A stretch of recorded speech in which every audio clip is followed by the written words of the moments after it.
Good evening, everybody. It's 8:59 according to Apple, so we'll give this another 3 minutes and we'll get started at 9:02 like we did last time. That seemed to work pretty well. Looks like guys are still coming in pretty quickly.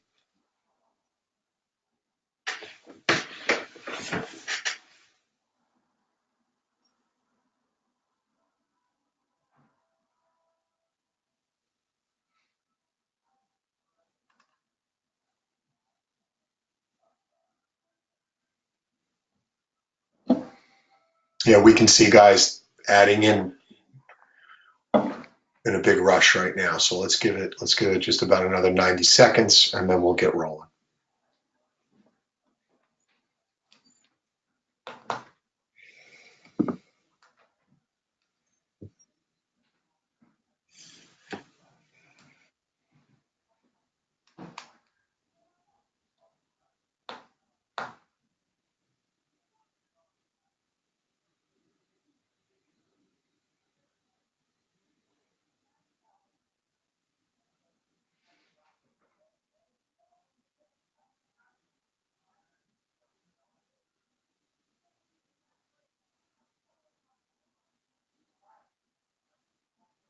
One more minute, guys.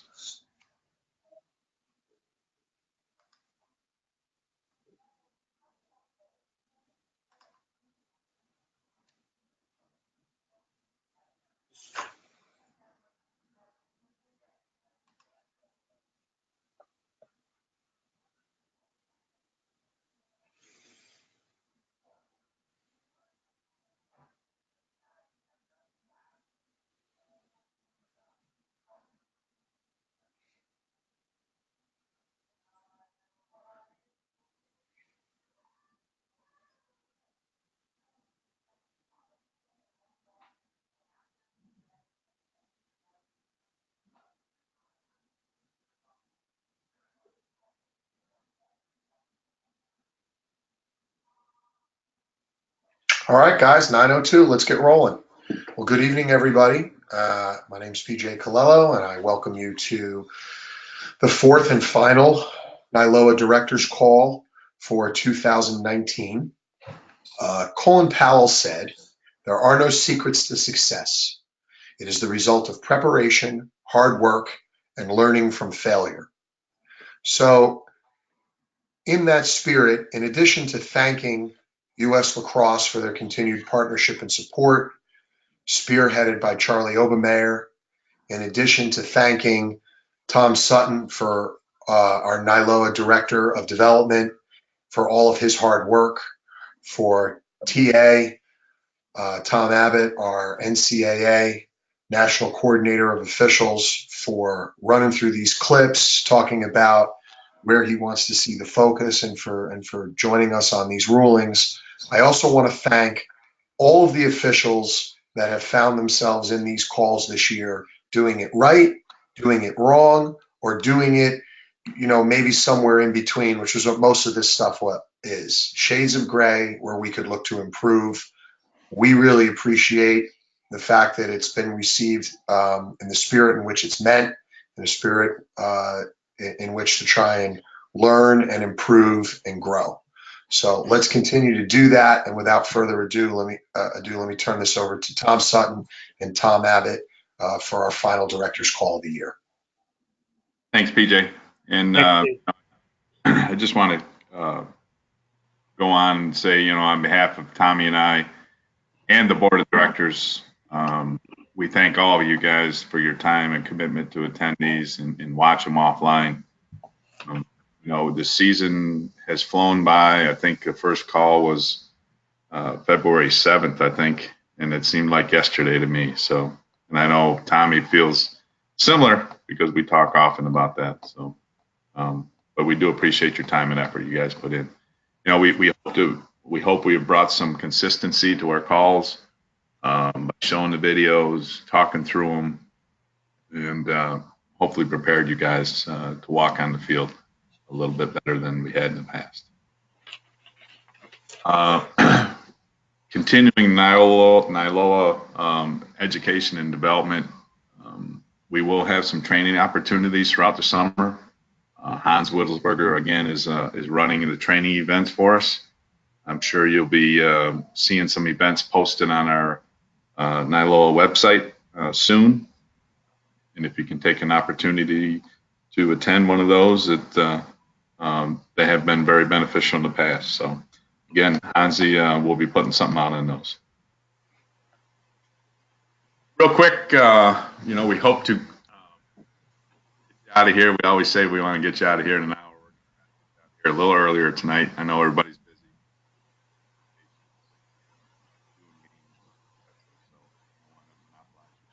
Tommy, we got to make sure you're not. We can hardly hear you again. Hardly hear me again? Yep. Thanks for that, Tommy. If you guys just bear with me, I'm going to dial in and I'll be right back. Fellas, just so you're aware, when we do this run through during the daytime, oftentimes when Tommy's moving a keyboard or something, his voice disappears on us. So he'll call in and get this thing started again. But that's the issue here. So give him a second to hook back in. In the meantime, I want to tell you guys also what Tom just said. Thank you for your efforts so far this season. We hope that what we've been able to display and show you on these calls and these webinars has been informational, and hopefully it's something you guys can continue to use as you go through the rest of the season. The information may not be perfect, but we certainly are doing the best we can to make sure everybody's on the same page, that the crews are working together, and that we're getting better as the season progresses. I've seen that as we go through. Part of that is some of the teams maybe deciding not to play in certain ways or changing what they're doing, but it's certainly nice to see that as a unit or a crew, when we get out on the field, that you guys are doing a lot of what we've asked you to do, and it's helped in our mechanics, and it's helped in our overall performance. All right, I'm gonna have to bear through my computer because the phone number is no longer active. So can everybody hear me? Yep, gotcha. Okay, thanks. So we're gonna run through some mechanic discussions, some 10-man ride stuff, which I think we all can use some help on. Some positioning for mechanics. We're gonna talk about body checking again, and then Tommy's gonna finish the night off about assignments going forward and things to look forward to. So, without further ado, we're going to talk about some mechanic reminders. Like we said, I think we've seen some issues with shot clock operators, basically. We're doing a pretty good job in a couple of aspects of that. As far as resetting, I think one reset, all reset, we're doing good with. But I think the clock operators, we have a tendency now to say, hey, these guys have been running the clocks all year. We probably don't need to talk to them before the game, but I think a couple reminders, if you can give these guys some reminders before the game. The very first thing is they are not resetting on a play-on signal. So you got to remind them, when we throw a play-on up, we're going to give them a reset, and they have to make sure the clock resets. The other thing is, on a face-off, I think teams are losing 2 to 3, 4 seconds, depending on how long the ball is loose. They're having a tendency to start the clock when we blow our whistle for the face-off, and they don't seem to reset it after possession's gained. So again, make sure we're winding our arm and resetting the shot clock all in the same type of motion. So, a couple reminders for the shot clock operators. Again, just a reminder, we're pointing forward at 60. I think this mechanic has really driven home watching the clock on the clearing count. Just keep in mind that we got to know where the clock is after that clearing count's over also. So again, be a clock watcher. Make sure you know where that shot clock is at. The last thing is verbalize the word under. I've watched a lot of games, and typically there's one person busy with the play almost 100% of the time. And if he doesn't get that verbal under, he may or may not know that shot clock is 60 or less. So help your partners out, continue with the verbal under, and everybody get on the same page. All right, we're going to talk a little bit about 10-man ride. We see more and more teams doing this. The reason they are doing this is that 20 seconds at times goes by pretty quick. So they're riding hard. They're hoping to get that failure to advance. And Tommy, what do you say? 25% of the time they end up being offside? I'd say that's probably a good number. I think that's one of the issues we're going to talk about now. But I think the key to it is if the ball hits the ground anytime during that first few seconds, once that fresh 80 has started on a clear, you're going to see teams jump and try to get into an intense ride of some sort, which means generally 10-man. Yep, just to put that extra pressure on, right?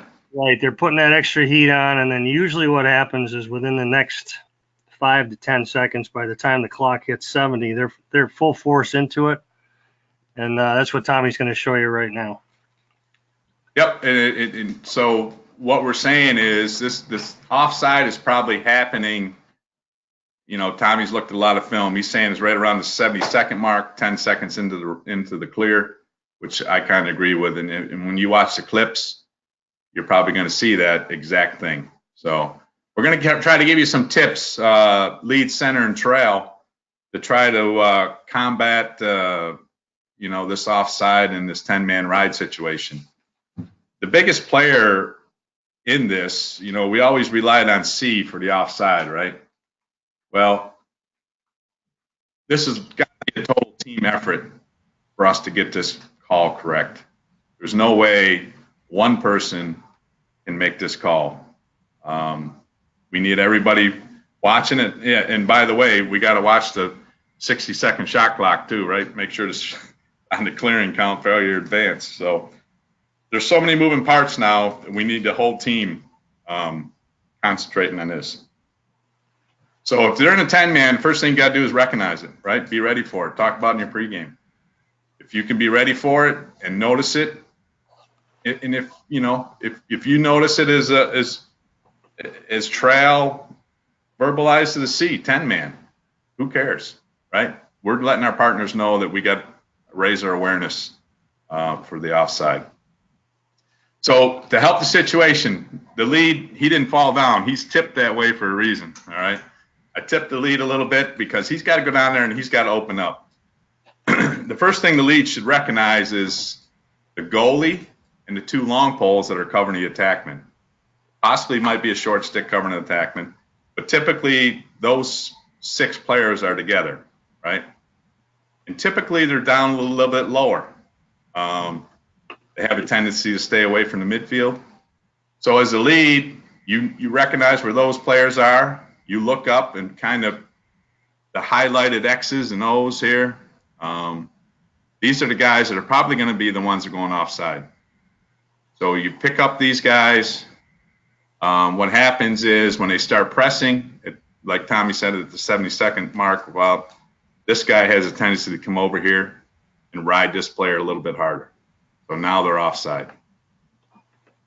Okay, so that's what we got to look for as a lead. The single, as he's transitioning up, he's got to get a count somehow, right? He's got to know how many more players can go or stay. It's what he should be putting in his mind. On a ride situation, I've had some guys say, I almost count it like the defense has the ball, and I'm counting this way, forward. It's really backwards in the 10-man ride, right? But, however you want to do it, however you want to get it straight in your mind, we just got to make sure that counts there. And the trail can't just fall asleep, right? He's got to help too. He's going to be moving up with the ball. It's very tough for him to call that offside because there's so many players between him and the midfield line. The other thing he's got, people in the substitution area, that's the problem with C.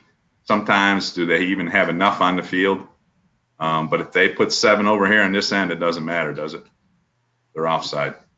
So as you go through the clips, I want you guys to try to catch where the offside is. And then we'll come back and we're going to show you where the offside is. So as we go through the clips, in your mind, you watch the clip and you decide when they're offside, and then you'll see if you're right when we go over the clip one more time.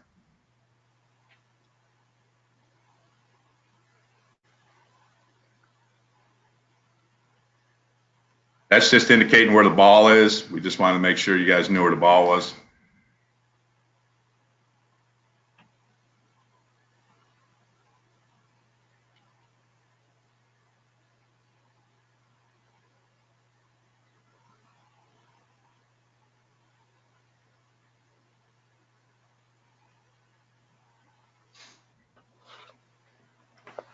All right, anybody see an offside in that play?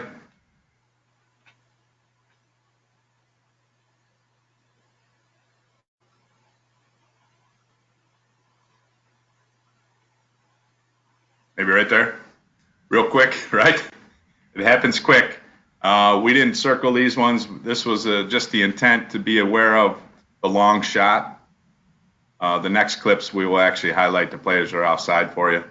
But it happens very, very quick. Within a second or two, they can jump back and forth, and it's difficult, at the very least, to catch. So.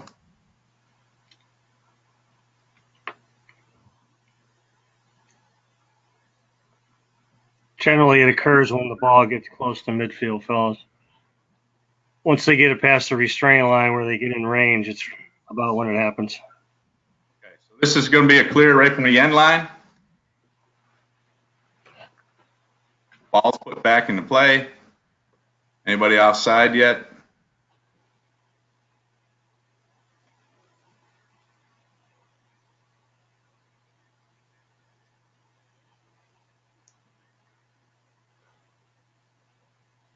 What do you got? The guy came on, I think it's number 33. I think it's 33. He actually comes on, does he come on the wrong side of the field, or does the top guy go?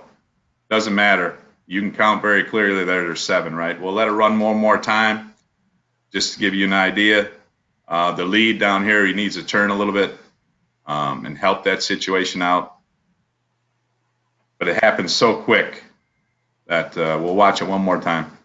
I think, fellas, if you look at the top of the screen, you'll see the guy in white come across. Yep. The sub was okay. The top guy made the offside, correct, Tommy? Yep. Yeah. They basically, when they go right into 10-man, they have at least one defender that comes up towards the midfield line, and he'll step over. You can see him on the left of the screen and now moving across. And it's not just typical with this team. It's typical with several teams who do the same thing. And it's hard to catch. We have a lot going on at that point. We've got a single that's dealing with a count, dealing with offsides, dealing with potential substitutes that are coming in and out. The trail's got to stay with the play because there could be a turnover and a quick score at that end. And the lead, in this case, because the shot was taken, has to be at the end line at the far left. So there's a lot going on. So they're good right now, right?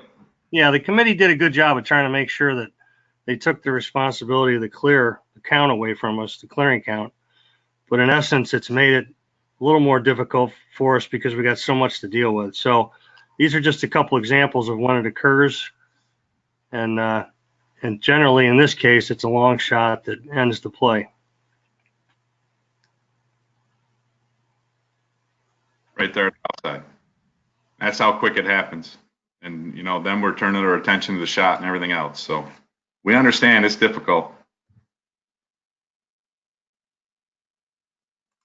I think this may be the last clip of this game, and we got 2 more, I think.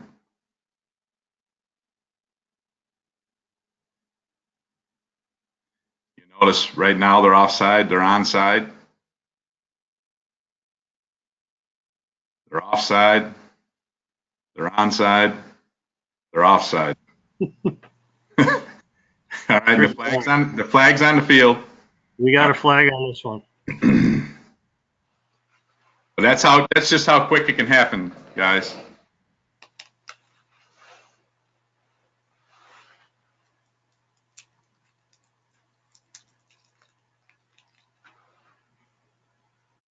Right now they got the right number up. Now they're off.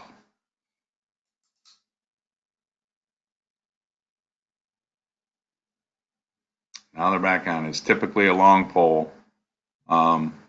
That's the last guy to come over. So he's trying to scooch up to cover that guy coming out of the box. So if he wasn't able to go offside, 25, I think it is, would be wide open. There's no way they can cover him. 26, I guess it is. Yep. All right. Got a couple more of these for you. I'm going to let you guys try to figure out where the offside is and when it happens.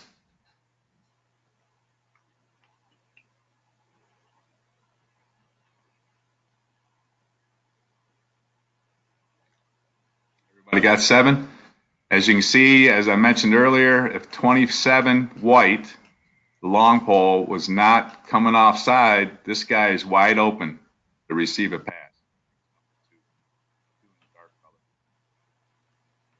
All right. Nope, it's 1. I don't know what number he is. Anyways, the guy right there at the 45-yard line would be wide open without them being offside.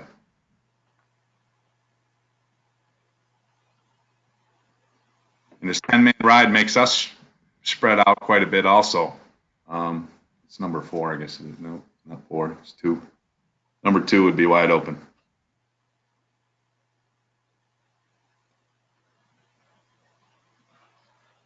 So going offside in a 10-man ride is a big advantage. Big advantage.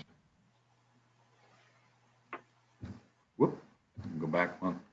This is just another example. Similar example. Might even be the same player. Oh, look, there's 27 again. It's almost identical to the first one, but that's how they gain that advantage.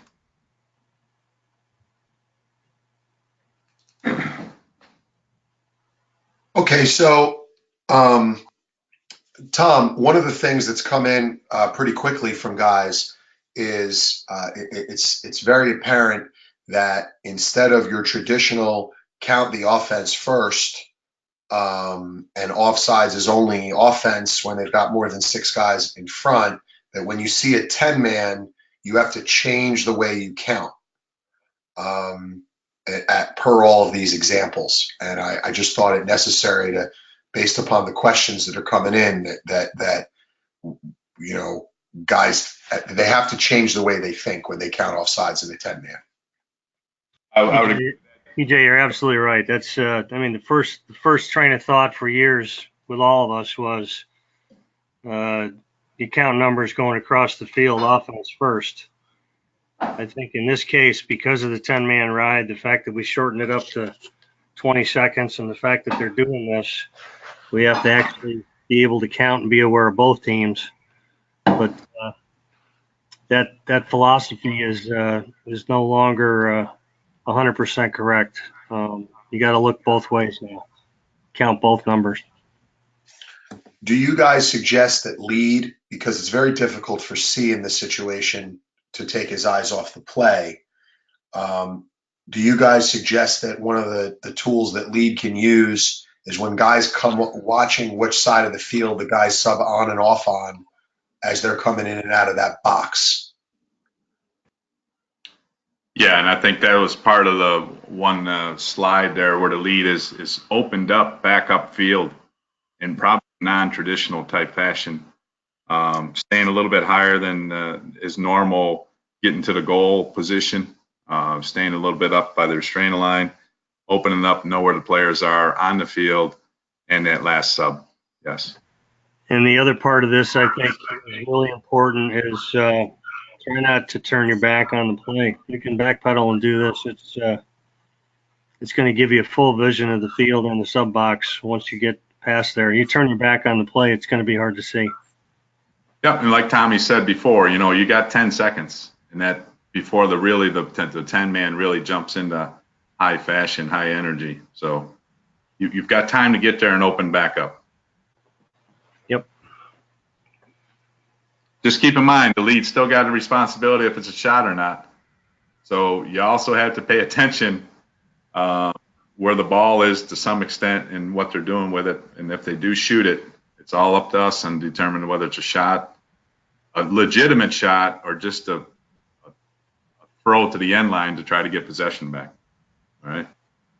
Hey, Tom, as long as you're on that topic, I watched you in the stands 2 years ago work as a crew on that particular call. Would you like to talk about that briefly as it relates to those full field shots and what you're looking for from your crew? Yeah, I can do that. Again, the very first thing, just because a team yells it's a shot doesn't mean it's a shot, right? We all know that in these 10-man ride situations, they're going to send a player toward the end line, right? And we need to recognize that, the team that has the ball. And it's got to, what we try to tell our crews is 30 feet high and 30 feet wide isn't a legitimate shot, in my opinion. So I've had some irate coaches chase me off the field about they thought it was a shot. I didn't think it was a shot at the end of the game. So be it.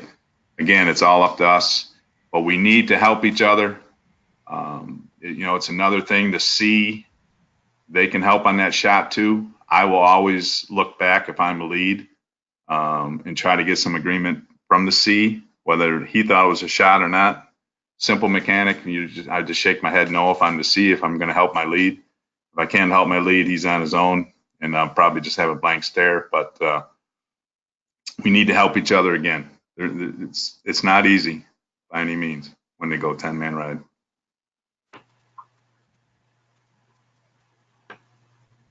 I think we're good. All right. We got to talk about a couple mechanics. We just need to make sure we're in the best position we can be.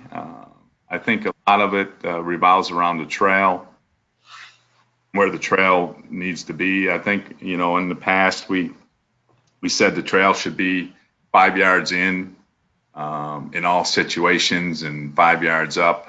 I don't think that really pertains anymore. If we can get the trail somewhere at the end of the wing line, a little bit below, you might have to go a little bit lower if he needs to get it within the play, to make sure he's got the late hits, the high hits after the shot, etc.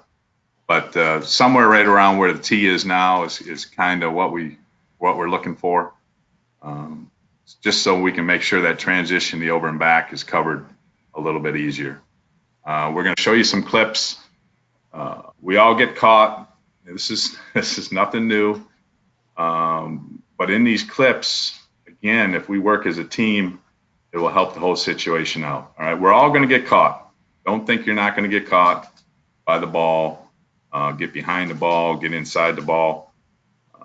We're all going to be there. We've all been there. So, again, just need to keep the play in front of us as we can, if it's possible. We all got to be ready to help. I talked about that. It's not one person's responsibility. Just because the ball's in front of them, we need to help. All right. The biggest thing is don't be lazy. You got to anticipate. You got to get out if you need to get out. This first clip, the trail actually gets caught. I think the single side possibly could have helped in this situation a little bit more by moving up the field a little quicker. You'll see that there's a tip on this play. I think that's what the signal is. It's going to be not over and back. The ball is rolling here. The single side can slide up and help this situation out. We end up missing an offside on this one, but maybe the single side could help and get that, because the trail referee gets caught right here. The ball comes back to him, and now he's in Never Never Land, right? And we happen to miss an offside. I think it's on the long pole. Actually, right there. All right, so the attackman came over, flipped it to his teammate, but he was offside when he did it. And then he went down and scored. So it's single side. If he could slide up, get in a little better position. Everybody see the offside. It's the attackman coming from the offensive end, comes across midfield, scoops it up. You'll see him right there. They're offside. All right. And now that you look up, there's only 2 on attack, and they end up going in and scoring. Tough play, for sure. This one is just a trail positioning. I think, the ball went behind him. Maybe he could have opened up a little bit more field. But I think you got to get involved with the play. The play goes down in. You got to follow the play and get down below that, just below the wing line. Follow that play in and be ready to make a call. Yeah, in this case, guys, we got a trail that's a little bit too high when the Dodger starts to come, when 26 starts to come across the restraining line. Right now, you can see a lot of green and only 1 referee in the play. So you got to be a little bit lower in this case. We just think that this is a little bit too high. Certainly we got to be concerned about transition, but we need to get a little bit lower than that. Yep. Okay. That was the 10 of the positioning slides. We're good. Okay, guys, I just one real quick comment, Tommy. I've always told you guys every time we've gone on this call, and probably every time I've seen you, get in the best position you can to view that play and the next play. Anticipation, that's really what it's all about. We all know what our responsibilities are. We all know what lead, single, and trail are supposed to do and where we're supposed to set up and what we're supposed to be looking for. But you need to know not only what the teams are doing, how they're playing offense, how they're playing defense, the potential that could happen if they switch from man-to-man to zone, stuff like that. You just need to be prepared for what's going to happen next. And that's really just trying to get yourself in the best position you can. And you've been doing a pretty good job of it. I just think this is just another reinforcement of what we're trying to say. Yep, just a little tweak. All right, body checks. It's one of my and Tommy's favorite subjects to talk about. Not really. But we end up talking about them quite a bit. And I think there's a need for us to raise our level of awareness during body checking plays. It appears to us that more players are delivering hits that possibly are illegal. And we're not saying we're not calling them. We need to keep calling them. We just want to raise this awareness that they're out there. We don't want players hurt. Player safety is still priority 1 during these situations. So keep that in mind. The other thing we need to think about as we're refereeing a game is there a pattern developing? And that can be a pattern with a team or an individual player. As you go through a game, we've talked about it before. Ron Wicks, who refereed the most NHL hockey games of any referee, always referred to that guy as a shit disturber. And they're out there. You can find them during a game. You can find them during every game. You need to talk about that during timeouts, during stoppage and plays. Talk to your partners. Hey, I've already talked to 18 or 64 or whatever the number is. Let's make sure, we're watching that player a little bit closer. In those situations, if you can use the coaches to assist you with that, by all means, slide over to coach, say, Coach, 67 is on the edge. All right. And I know in some games this year that's happened, and sometimes you get a reaction from the coach that is helpful, and sometimes you get a negative reaction, right? You just don't know how that's going to go. But you can utilize them. we need to penalize appropriately. All right. If a player deserves a foul, such as an ejection, call it. You're going to hear Tommy Abbott talk a little bit later about some of these fouls and full support of ejections on some of them. You know, so I don't think what's happening is, you know, we're locking players in minute, 2 minutes, whatever.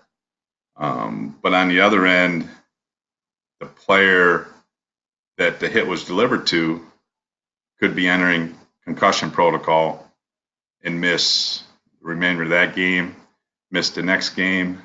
Now he's out, you know, 100 minutes compared to a player that's out 1 minute. So just keep that all in mind. It's you know, again, I'm not saying it's easy. It's not easy. But if you see it, you'll see these clips. If you see it, feel it, we got to take care of it, and probably take care of it a little heavier than we have been. You know, we also got to remember, you know, we are responsible for calling the foul, not what the outcome may be because we called it. All right. I refer to it as similar to refereeing scared, similar to downgrading penalties that should be a minute. We're making them 30. You know, we need to call what it is. We can't worry about, you know, you worry about putting a team that far down or whatever. Well, what about the team that got fouled? You got to keep it all in perspective. So, Tom, you got anything to add there before we get the clip? The only thing I have to add, Tommy, is that I think the key part of this whole thing is you certainly don't want to downgrade fouls. I think if you see a foul and you know it's a foul, I want you to think about the fact that, you know, we don't have replay, but if it were a football game, they'd have replay on what would happen to that player if that were the case. If you have enough time to think about it while the player's laying on the ground, you've already got a flag there. You have a chance to talk with your partners and figure out exactly where you want to go with it. We certainly don't want everybody going out this weekend and throwing 15, 18 players out of ball games. But the bottom line is what we're saying here is body checks are still on the high end of being vicious. Players are bigger, stronger, faster. They're hitting harder. Helmet-to-helmet contact is important to make sure we get. Cross checks to throat, head, and neck area need to be called a little bit more stringent and difficult and penalized appropriately. But certainly we don't want guys throwing everybody out of the ball game, but we want to make sure that when you see these clips, you'll see what we're talking about. If you have an opportunity to make sure that their guy is penalized enough for it, you need to make sure you give them the appropriate penalty. Okay. Very good. I'm going to let the clip play through, and then I'll come back and talk about it when it comes through the second time. So we'll go ahead and run this clip.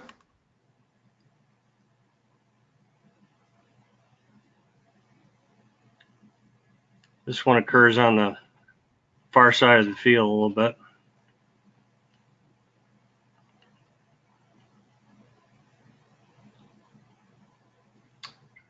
Okay, we just talked about, you know, making sure we don't downgrade. I think, you know, you see the flag, the referees call this. I don't know what they call it, I really don't care. But what we want here, this is a 1 minute foul. This is not a push. All right. This is a cross check to the back, illegal body check. You can call anything you want on this thing. It was delivered with force.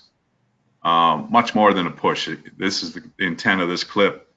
The official's right there. He throws a flag. Again, I don't know what they call. There's no signal here, but it's more than a 30-second foul. It also comes after he had just passed the ball to a teammate as well. That's correct. He no longer has the ball. All right. Good clip. Just the point of don't downgrade. This next clip, we're going to let play through, and then we'll come back and talk about it.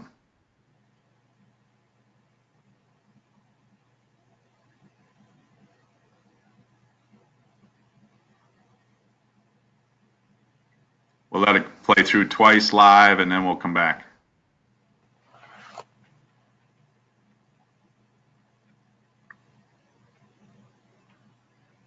All right, so you've seen it twice. Good call by the referee, right? Flag on the ground. This ended up being a multi-minute foul. I do know that. Absolutely correct with a multi-minute. You know, but some things to take into consideration here are player actions. All right, as you watch this film clip and watch number 18 slide from the top of the crease, right?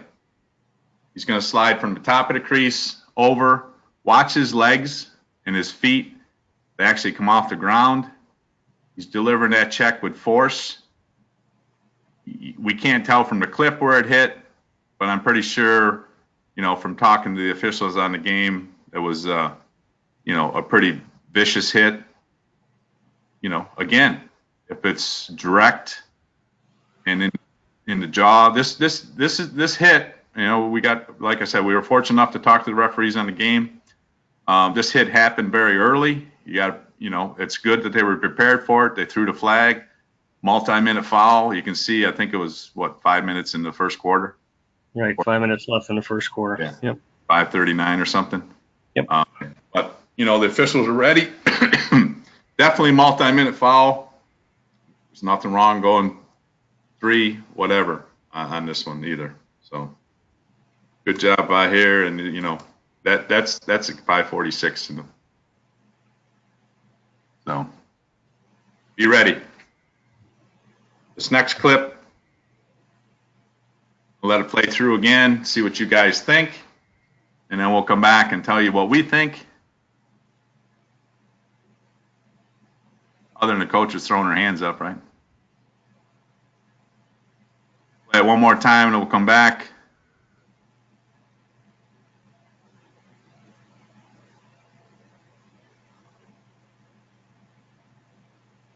All right.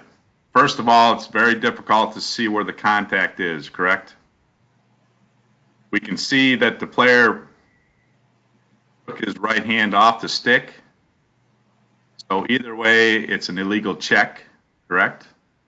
The biggest thing here is there's time and distance from when this kid passes the ball to when he gets hit. The time and distance is big enough for his teammate to actually, I think he receives a pass before he gets hit, or about the same time. All right? The player in the dark color, in my opinion, took a run at this player. He was going to do nothing but inflict some harm. They did call a penalty. You see another flag on the field. You know, is this something now you're looking at little trends going on within the game itself? So definitely a late hit, and I think that's what was called. You can't tell where the contact is, like I said, but it's definitely late. You know, it's almost 3 steps, right? 1, 2. More than one, anyways, like we usually try to call a late hit. So, all right.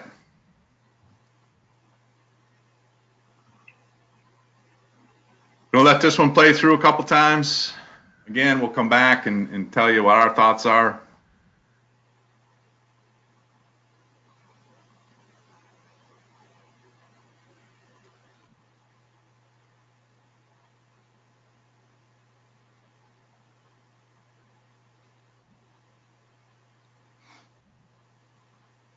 All right, everybody seen it? Again, we had a flag on the play, right?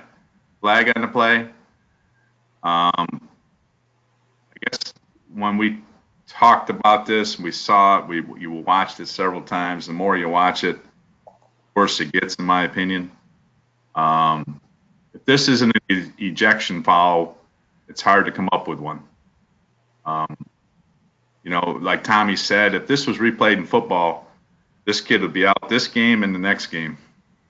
I mean, it's just, to me, that's targeting the head. Look at his head's down.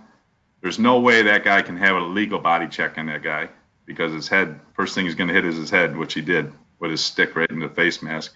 You'll see the face mask go up, the helmet almost come off right there. That's a pretty vicious hit. What's interesting about this, guys, when I first watched this play, I thought it was a pretty bad hit, but I didn't think it was as vicious as it actually looks when we sit here and look at it again. So in live action, it's a pretty physical play. But the more you look at this, the more you realize that the player's head was down. We don't have defenseless in college in our rule book, but again, think of what would happen if we had it on a replay and this was a football game. The crown of the helmet was right into the jaw. And if there was to be an ejection foul on this, I would certainly 100% back you up. And that's the point of this. Players will continue to do these things if we don't penalize properly.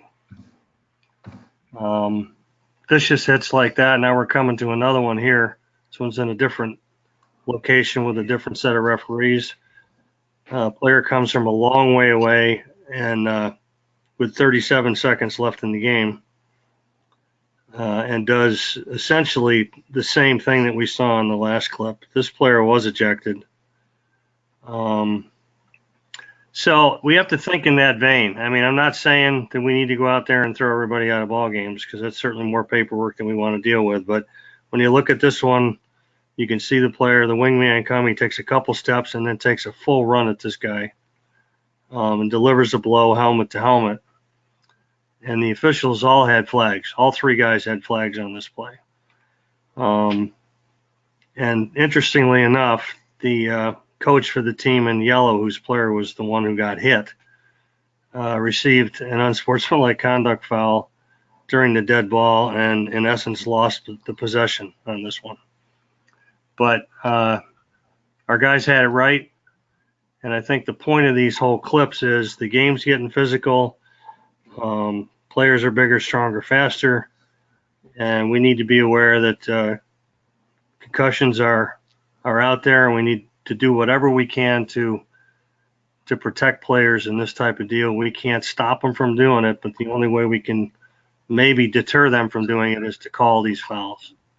Yeah, and what we're saying is you got a good look at that hit right there and the hit before this. You got a good look at it. Don't be afraid. All right? You got a good look at it. You got a good feel that it was intent to injure or directly targeting. You're going to get backed. So I think I mentioned it in the last director's call. I think we're seeing some coaches in their game reports make comments about vicious hits that didn't go penalized. They weren't penalized enough. That's an indication that they know that it's there too. And they aren't going to like it. Believe me, they're not going to say that's a great call. But his kid delivered that check, right? He's never going to tell you it's a great call. So, but the other guy might. So don't forget the player got hurt or potentially got hurt. All right, we're at the point with another questions. There was one question about because people have picked up that it was the same player on in Color team, the dark color team game. How even though you haven't gotten to the 5 minutes, can you run through perhaps some comments, some a suggestion as to how you want to what's the best way to verbalize this in your opinion, even though they haven't gotten to 5 minutes, to say, look, we need to do something about 18. You're going to do something about 18, or we're going to do something about 18.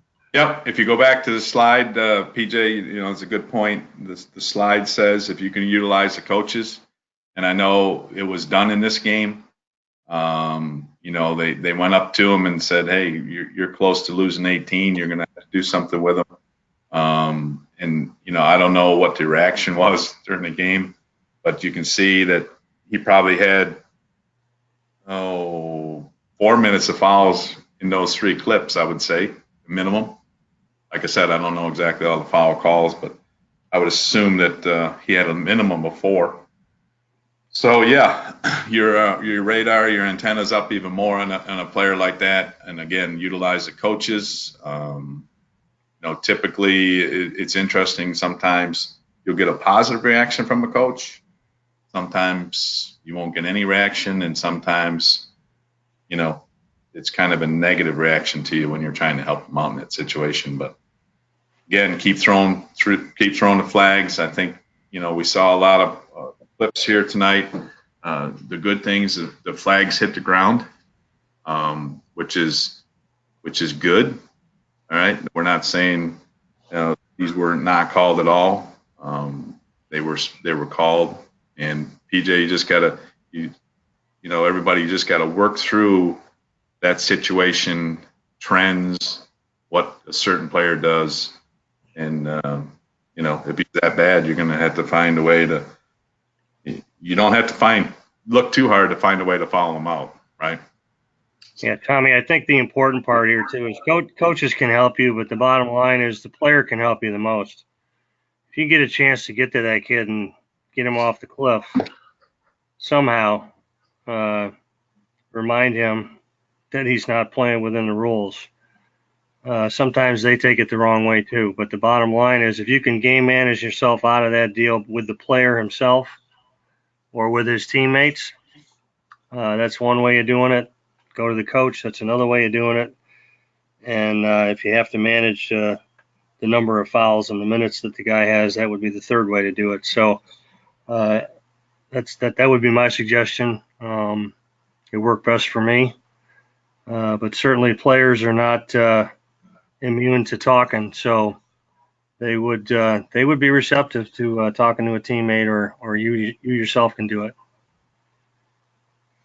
The assigner for the Division II game in the last clip just wrote in that the player who was ejected had already had 4 minutes of fouls. So there's certainly 2 examples in these 2 games of trends with rotten apples. Yep, and I think the other thing, it's not obvious on the clip that it's noted that the face-off man that got hit was winning a large percentage of the face-offs all day. So, you also got to take all that into consideration too. And I'm sure there was some lips from everybody else in the meantime. Yep. So look for those signals, guys. That's all you can do. Going forward, I guess this is me, right? Conference assignments and stuff that are coming up. It's all you. Okay. Essentially, guys, I'm going to try and keep this really short because we're working on almost an hour here now. But obviously, starting with this weekend, we have 3 weeks remaining in the regular season. And we all know that this is a time when they all get intense. They all lose their marbles. Emotions start to run really high, and that goes for coaches and players and parents as well. We had some issues last week with parents getting unruly. They all lose their marbles. So the more that we can stay in control and remain calm, the better off that situation is going to be. It's going to be the benefit for everybody. So just be aware of it and know that we're coming into the intense part of the season. Everything is on the line for these kids at this point and for their coaching staffs. Be aware and be ready for teams to do things maybe that they have not done in the past. You may see teams that start doing 10-man ride who never did it. You might be seeing teams who used to 10-man ride all the time that might not do any of it all of a sudden. So be aware and be ready for things that might be unusual.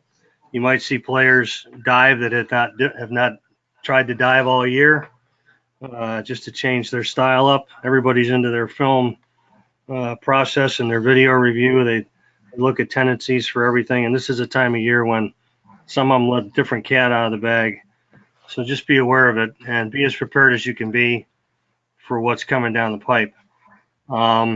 As far as the conference races and the conference tournaments go, we're going to do, obviously, we're still going to assign by Zebra Web, and you're going to be your usual assigners for your conferences. Your divisions will be doing the assigning for those games. We're still waiting to see where some of those potential matchups are going before we start filling the slate. I know that I've loaded in most of the Division I stuff, but it's still on hold because I don't know what the teams are. We're going to ask you guys to go in and make sure your blocks are in ZebraWeb so that we don't assign you to something that you can't do. So go back in and make sure that your blocks are available. Your availability is accurate in the system through the end of this month and certainly the first week in May. And I'm going to ask you to, if you have some issues going into the NCAA playoffs, to also put those in ZebraWeb. It's the one place I can actually go to look to see if there's an issue. If you have something specific that you need to get to me, just email it to me. Some of you have already done that, which is good. I put it on a master spreadsheet, so hopefully I don't mess that up. But long story short, I do still use ZebraWeb, even though the NCAA tournament goes on the Arbiter site. The uniform for conference tournaments is the same that we've always had throughout the year. It's your NILOA uniform, 2-inch stripes, NILOA patch, number on the back. And like I said, the assignments will come through ZebraWeb. Your pregame attire is going to change a little bit. We're no longer going to do casual. At the end of the year, we get into conference tournaments. We put a coat and a tie on. Look as professional as you can look, and make sure that you arrive at the site in enough time to make sure what you have to do and get your pregame done. The NCAA is going to be assigned, like I said, on Arbiter, and that'll be done through the NCAA. Again, we have the same pregame attire. We're going to go coat and tie to all those games, but our on-field uniform will be 2-inch stripes and just the American flag and the NCAA patch. At this point, I know that there'll probably be a few questions with regards to some of those assignments coming down the road, but like I said, we won't know until we get the matchups. We'll have probably a really good idea on a lot of them this weekend once we get into this next coming Saturday and Sunday.